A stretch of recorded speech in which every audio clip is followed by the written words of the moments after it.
What's going on, guys? Today I want to do a quick review of the shernbao dog pet grooming hair dryer. In this review, I want to tell you everything that there is to know about this hair dryer, including one thing I think that you should know before buying. So my wife and I got this because we clean our dog at home, and she's a pug, and she just doesn't dry that well with anything like a hair dryer or anything like that.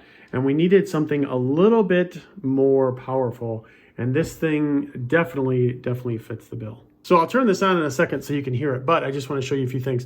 So one of the things I like on here is that they have a variable speed, right? This is the max, this is the minimum.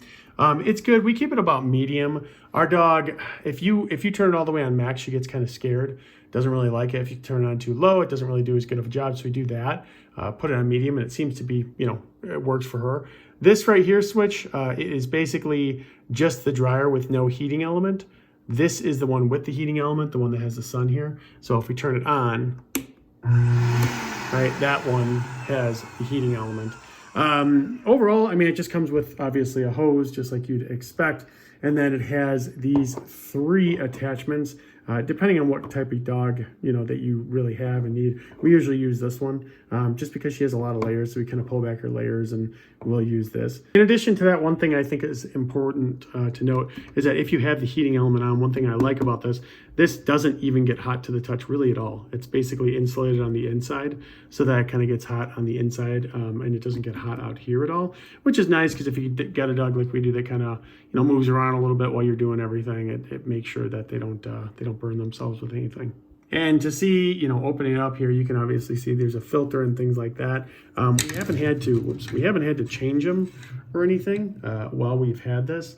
But, I think that, I don't want to say these are necessarily reusable, but kind of rinsing them out. We have done that once, I believe, up until this point, and it hasn't really been a problem. So we just kind of rinse them out and clean them off all the dog hair when needed. Now, in terms of starting it up, which I said I would do, so here is, we'll turn it on the lowest version so you can kind of hear it. So that's on minimum, right? And it'll obviously move stuff, not too heavy here, kind of like a hair dryer, to be honest. When we turn it up, that's when the action really starts. So as you can tell, this does have lower power, and then it has really high power, and it does do a great job from our experience. In terms of the one thing that I think you should know before buying is that most of the noise is going to come from this end when you're using it.